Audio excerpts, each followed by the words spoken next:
You are an entrepreneur, a professional, a speaker, or a coach. And although you've come a long way, it's time for you to take it to the next level. We've got you. This is the Author to Authority podcast.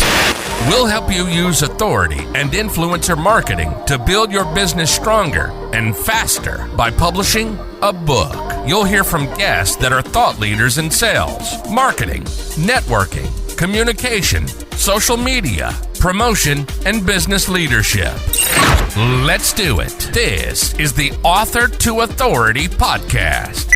And now your host, the extraordinary word ninja, Kim Thompson-Pinder. Welcome to the Author to Authority podcast. And I've got something that's counterintuitive for you today. What if I told you that if you're suffering from imposter syndrome, it means you are on the right track in your business? I'd love to welcome Bill to the show today. He just has this really counterintuitive philosophy in the way that he does sales approaches. And I am excited for today's conversation. Welcome, Bill. Thank you, Kim.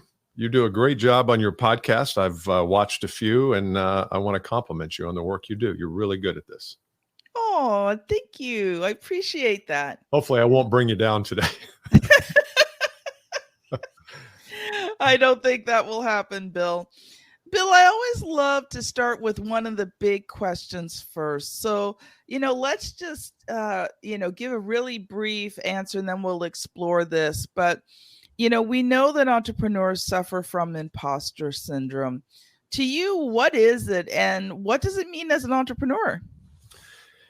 Well, the story started with me working with a lot of entrepreneurs, leaders, sales professionals over the last 3 decades. It sounds like I'm old. Oh, I guess I am.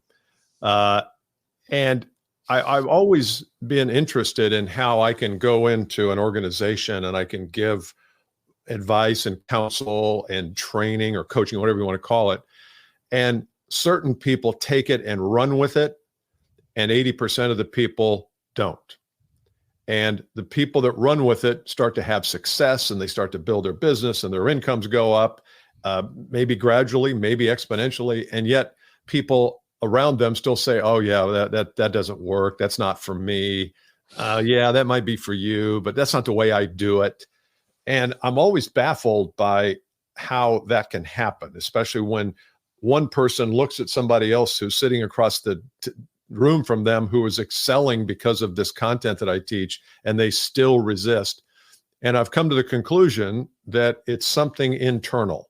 There's something about how we are built, our DNA, our mindset, our perspective on life, and imposter syndrome is part of that.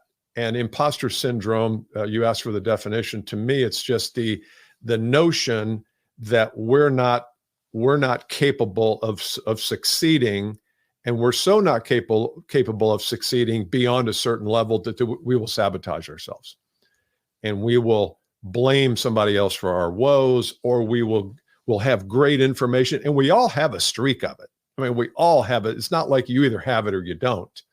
Like I've got imposter syndrome when it comes to recording video and putting it on the social platforms. Sometimes I get that little negative voice that says, who are you to do this? I mean, really? Who are you? What gives you the right to record a video and put it out to 7 billion people? And I catch myself. So we all have it. The question is, do we notice it when we're having it? And can we take remedial action to get past it or see it for what it is, which is just a ruse? It's just our mind playing tricks on us. It's a movie that we have accepted as the truth, and it's just not. And so that's what fascinates me about the topic. It's so funny that you say you have problems with video, because I'm just looking at your bio here, and you are the co-host of the Advanced Selling Podcast, and it says it's a top 30 marketing podcast on Apple Podcasts. Like, that is incredible. And yet even you who could do all these podcasts, still recognize within yourself that resistance to doing video. Yeah. Thank you for reminding me of their resistance. Very good. It's like an anti-therapy session. No, I'm just kidding.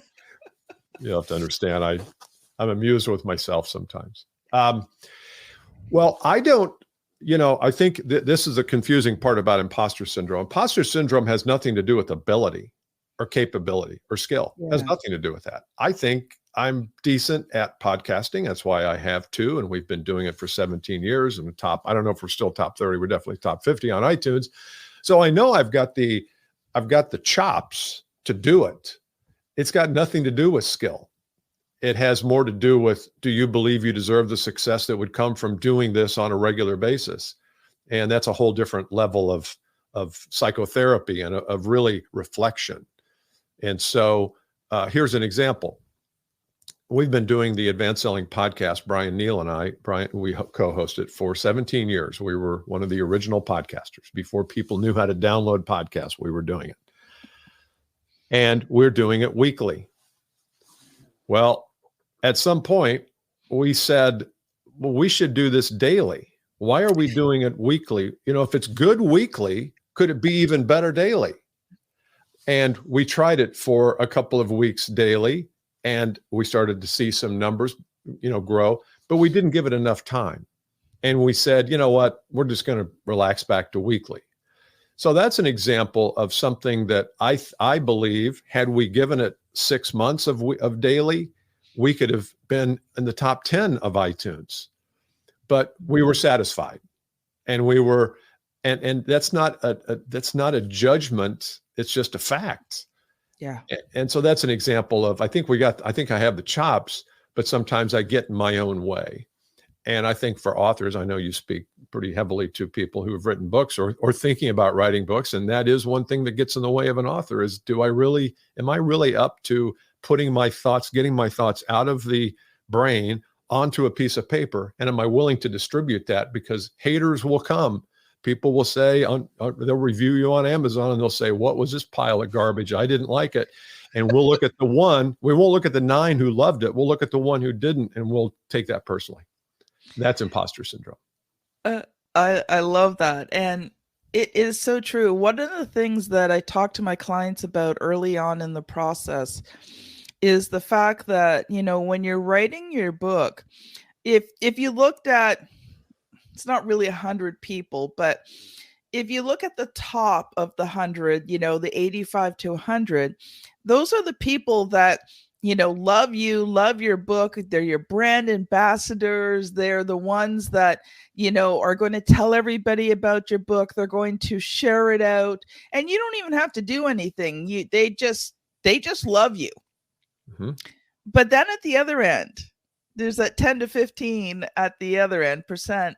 And they hate you, they hate your message, and, given the chance, they will actively promote against you, including really interesting Amazon reviews. Yeah. I'll share a funny story. So when I first started writing books back around 2011, 2012, wow, I can't even believe it's been over 10 years. I wrote books on network marketing because that's what I was doing at the time. And I wrote books to help people in network marketing and to help my team members to sell and recruit. Yeah. So the one book was called Network Marketing Recruiting. Pretty basic, pretty to the point. 50 ways to find leads for your network marketing business. Anyway, I get a review on Amazon, a 1-star review from someone who says that they didn't like the book because it was about network marketing. And yet, wow, as much as I knew that review was just stupid, I still remember it to this day. You don't remember the other 100. You remember that one, and you're bringing it up. Yeah. But I think, the thing is that there are going to be people who don't like you, don't like your message. And it's something you just have to accept. I tell my clients, don't even worry about them. Don't think about them. That's Don't right. focus on them. Focus on the people who are going to love your book. And, sometimes you have to deal with negative reviews. There have been a couple of times on Amazon where there was a couple of reviews that were more personal attacks than that. And, I had to go to Amazon and they deleted those reviews, Good. because it wasn't fair. And just so you know, audience, if you do get reviews like that are like personal attacks, really don't have anything to do with your book, or, or just really malicious, you do not have to leave those comments up there. You can go to Amazon and ask them to review them. And if they feel that, they go against their terms and conditions, they will remove them. So that is a good thing. But, one thing I was thinking of is while you were talking is the fact that we use, when we're feeling like imposter syndrome, we sabotage ourselves. And I can remember times over the years where I did that. Because you were correct. I didn't believe I was worthy of the success. And, I look back at that now and I think, oh man, if I had just known about this back then, if I could have just conquered this back then, how much further along the road would I be? And I think it's just really important, the title of today's things is Diagnosing Our Impostor Syndrome. Mm-hmm. So, Bill, what I would love for you to do is I'm going to get you to share in a moment about diagnosing our imposter syndrome.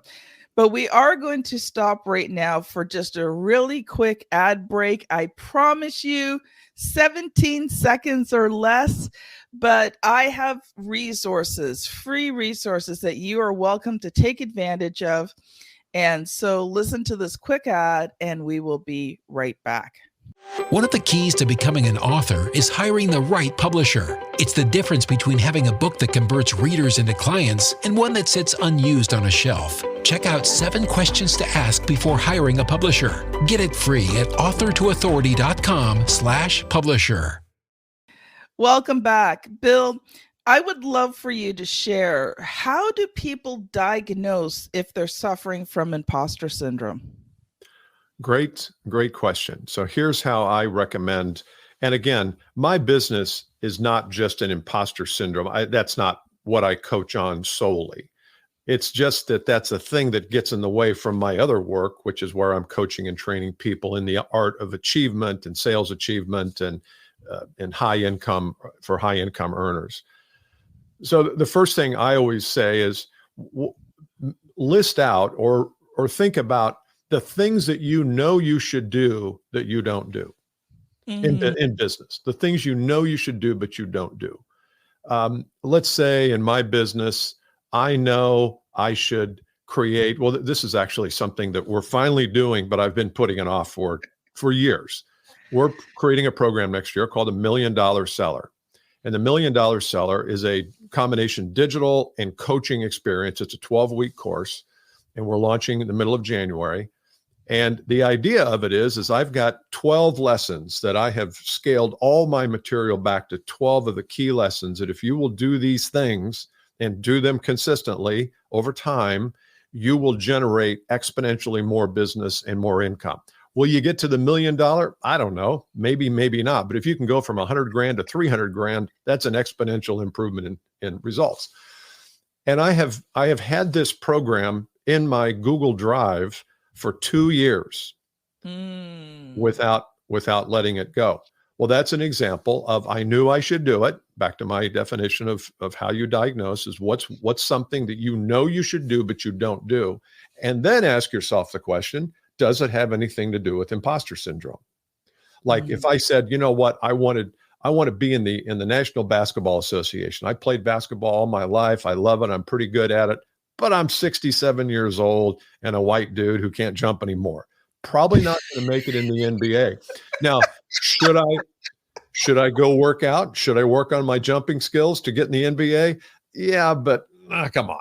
So that's not an example of something I should do, but I don't. That's not imposter syndrome. I wouldn't have the ability. But most of the things in business are not that way. So it could be something like, yeah, I know I need to post more on LinkedIn. That's the typical thing that I hear from my clients. Yeah, I know that I've got to do a better job at marketing myself and marketing our company, and our marketing department's terrible. They don't bring any leads in. So I know it's up to me, but I just don't have the time. Well, that's BS. You know, you have the time, or you don't make the time because you're afraid of what the world will say. You're afraid of what your colleagues will say. I saw you're putting more LinkedIn. I've got this exact example of a client I'm working with. There's 20 people on this team. 5 people are doing LinkedIn videos on a consistent basis, and they get crap. They get garbage from the other 10, 12 people. Now it's in good humor. Like, yeah, I saw that. Your head looked like, where'd you get that tie? But they have burrowed through that, and they keep doing it, and the results are starting to show for themselves. So that's an example of, I know I should do it, but I don't do it. And don't blame it on time, or I don't know how to work my phone, or, I don't sound good on recording. I mean, we all have that garbage that goes through our mind. It's because you're afraid of what the world will think, and you might even succeed wildly. What will you do with that? What will you do with success where people are coming to you saying, I want to work with you? Because we always say, I know I'm rambling. We always say, oh, we would love it if we had inbound calls. God, if I didn't have to make another cold call, life would be so good. And then I give them the exact way they can do it. And they say, yeah, but that's how I grow my business. I make cold calls. I don't like them, but I make them. Well, how good are you at making them if you don't like them? I don't find people really do them that frequently. I think we talk about cold calling, but we don't. There's a difference between talking about it and doing it. So I give somebody the exact plan for, here's how to do this. Here's how to get inbound leads, and they don't do anything with it. And I'm convinced it's imposter syndrome. It's they wouldn't know how to act if they didn't do cold calls. And what if I became massively successful? What would happen then? I think we're afraid of success. There's been books written about fear of success. I think we're calling it imposter syndrome now, but it's just a fear of, it's success anxiety. And it's so funny because it's what we want. It's what we say we want. Yeah. And yet, what I think it is sometimes is that, we look at certain successful people. So at the time of the recording this, at the beginning of November, Matthew Perry just passed away. He just drowned, and I think of others, Robin Williams and other people like that who had everything. Yeah. Like they had the success. Yeah. And yet their lives were still empty. Yeah. And I think, sometimes when in the back of our minds, we think, okay, I want to be successful. But I think sometimes we see what success looks like, and maybe internally we really don't want it. True. Or we use that as a reason not to pursue massive success. You remember the VH1 program called Behind the Music? I don't know if I remember it. Maybe I'm older, but back when VH1 first started, MTV VH1, they had a program called Behind the Music. And that was the story every week. Person grows, sings, gets famous, goes to drugs. And if they don't die, if they make it through it, then they get centered and grounded and they have a great career. But it's like everybody goes through that. And the imposter syndrome says, you're not as good as the $12 million you just made you think you are. So you're going to sabotage yourself to get back to the thermostat regulation. Yeah. And so there's a lot of that in music, and especially when you go from, making no money to making $50 million a year because you have a hit record. That will mess you up if you're not grounded. It just will. Yeah. How many times do we need to see it before we say, yeah, they'll. But if we then take that and say, well, see what happened to Michael Jackson with profile, I don't want any part of that. So I'm just going to rest here. I'm going to be happy with my job where I go in and work from my cubicle, 10 hours a day with a fluorescent lit room. I'm going to be happy with that because I don't want that to happen to me. And we don't see that there's an in-between. You don't have to be insane and crazy to be massively successful in sales or business. but you do have to stay grounded. And part of staying grounded is knowing yourself well enough to know that when you don't want to do something and you think about it a little bit, you say, yeah, now I know the real reason is that I don't want haters. I don't want people to see my flaws. And so that's where we have to get past. And I've got some recommendations for that too, but you take it from there. I don't want to get too far ahead of us. You know, one thing I came to realize is that I'm not everybody's cup of tea. And I've become okay with the fact that I'm not everybody's cup of tea, but I am somebody's cup of tea. That's right. And, you know, this journey in publishing, I've had people many times say to me, well, you need to raise your rates. You're not charging enough. And I would look at it and I would realize, yeah, I do. And then there would be the but. Yeah. But what I've done over the years is every year I raise my prices. So it's become part of my business structure now. By how much? Yeah. When I was first doing it, the jumps were smaller. Now the jumps are bigger. And I've got a target goal of where I want to reach. And I've decided that I'd rather just inch up. And I know that might be a bit of imposter syndrome, but it's actually worked for me over the years, as opposed to making these massive jumps where I don't feel comfortable with it. I will jump up to the next level that stretches me a bit, but not beyond the point where I'm going to sabotage myself. That's right. Yeah. And it has worked well. Yeah. You're aware of that. And so your strategy is in line with that, your mindfulness of that. And so I think it's easy for somebody to come along and I have that happen in my business too. You're not charging enough. Well, okay. You know, so, and what's just bump my prices up, triple my prices. You know, I've had consultants who say you're just not charging enough. Then I've had other people come in and say, you're getting that for that, you know, so it's, where are you comfortable? Where can you look somebody in the eye and say, yes, it's $7,000 a month for a corporate training package that's 6 months minimum, and look them in the eye and know that thing could be worth $5 million to them, but it's only $7,000 to you to buy it.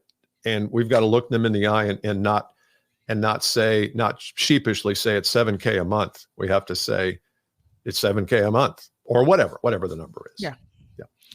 I think the other thing I've realized too, and I want to get to your book, so we're going to switch to that in a minute.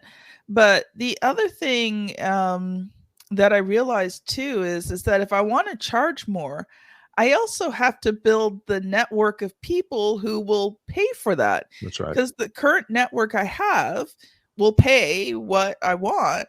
But if I want to charge significantly more, well, I have to up my network and meet with a higher class of people and network with a higher class of people that will be able to afford it. I mean, it's great to say that, you know, okay, I'm going to 3 times my price, but if your leads, if your prospects, you know, if your network is sustained at like a certain level, trying to raise it 3 times it. Yeah. I have some thoughts on that. Can I share a couple things? Sure. Go ahead. There is this thing called minimum viable product, MVP. You've heard of it.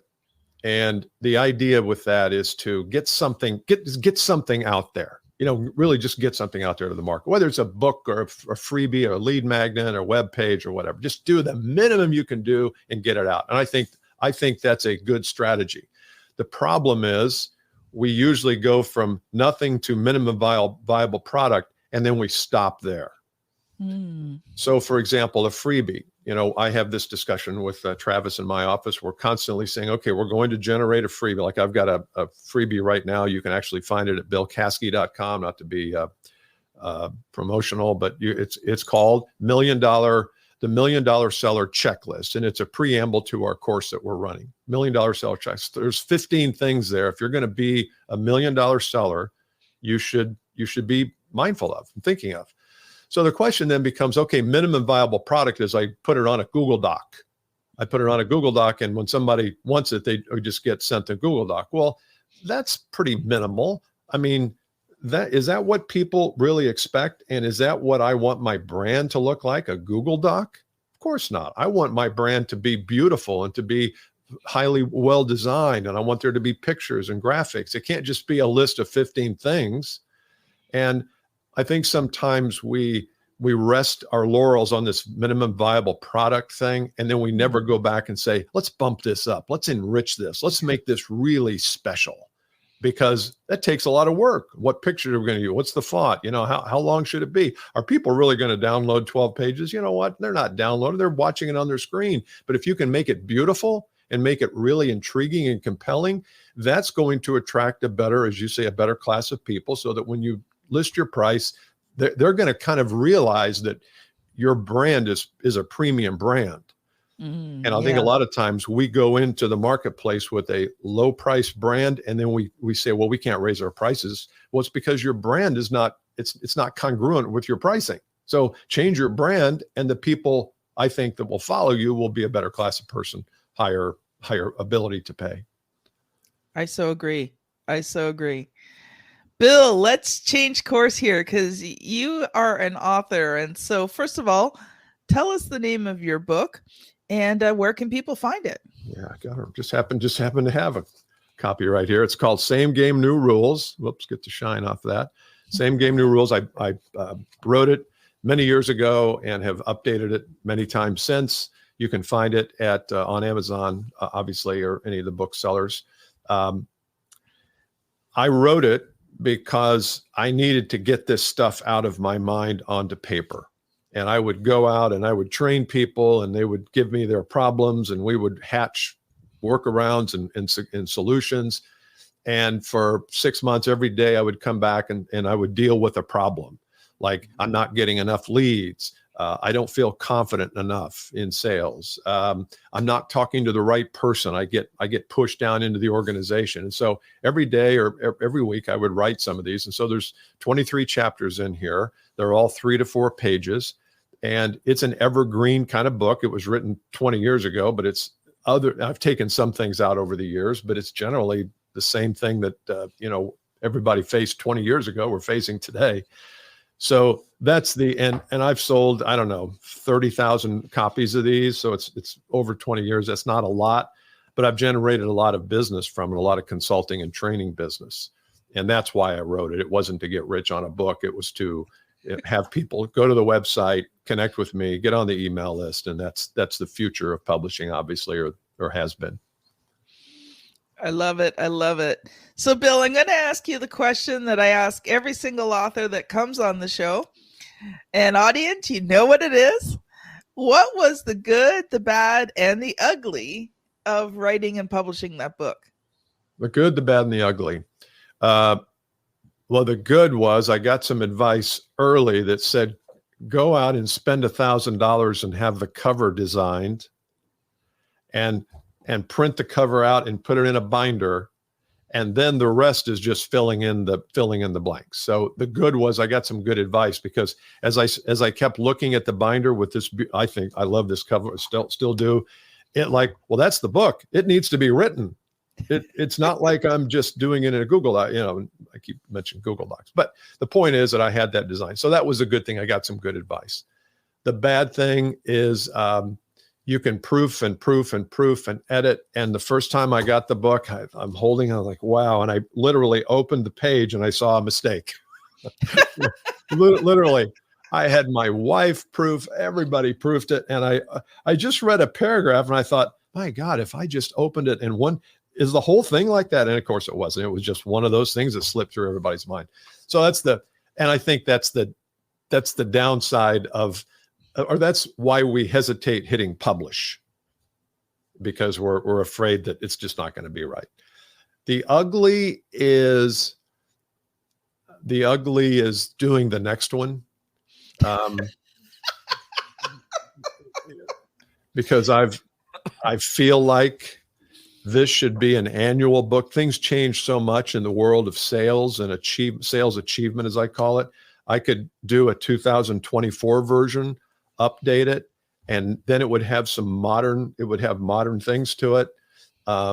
And I haven't done that because I haven't found a way to take these 23 things and sift through them and decide which ones are still relevant. And so I haven't done that. So the ugly is I know I've got another book in me, and I just haven't written it.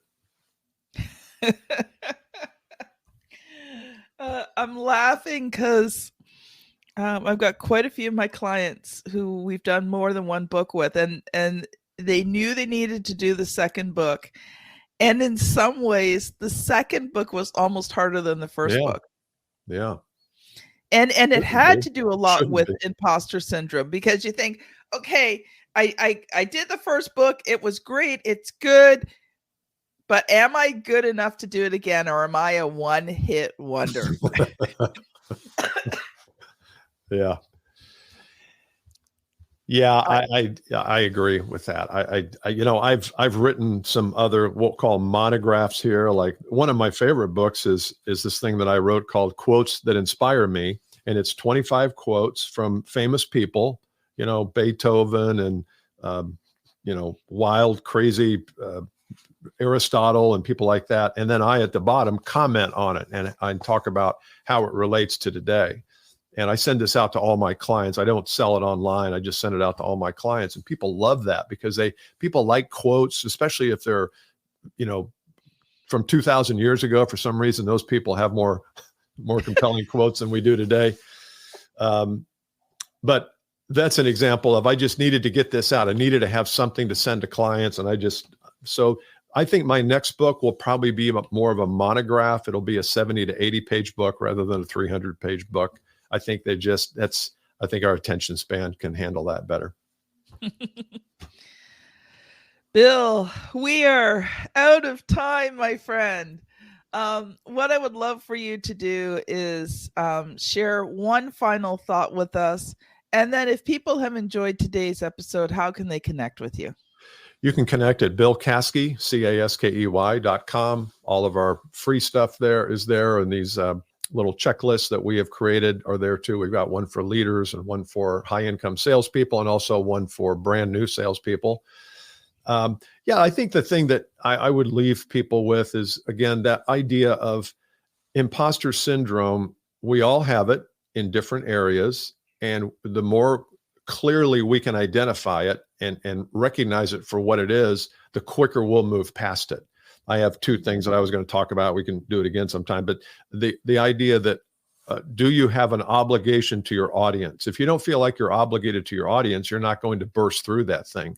Like I'm to the point where I feel like, I've got enough followers that I'm kind of obligated to come up with new stuff. I want to do that. I want to serve them. And once you feel obligated to your audience, then it becomes easier to burst through that, because it's not about me anymore. It's about them. It's about what I can do to help them grow. And so obligation is a weird word, but I think if you're not obligated to your audience, then it's too easy to say, I'll do that next year. I'm not going to do that. Love it. Love it. Such a unique way of looking at it. Audience, if you have enjoyed today's episode, then if you are on your podcast app, I want you to scan back about 20 or 30 episodes to episode 423, Taking Your Business to the Next Level, with my dear friend Claudine Pereira. If you are on YouTube watching this, as you know, you will see the thumbnail somewhere here on this screen, and it will take you to that video. Audience, thank you so much for listening, and we will see you on the very next episode. Bye now. Thank you, Kim. You've been listening to the Author to Authority podcast. The extraordinary word ninja, Kim Thompson-Pinder, has helped over 200 entrepreneurs, professionals, speakers, and coaches write and publish their books that have become incredible marketing tools for their business. And many of those have gone on to become Amazon best-selling authors and have used their books to land high-level clients and get on big stages. We hope you've enjoyed the show. Make sure to like, rate, and review. And we'll be back soon. But in the meantime, hit the website at www.authortoauthoritypodcast.com. See you next time.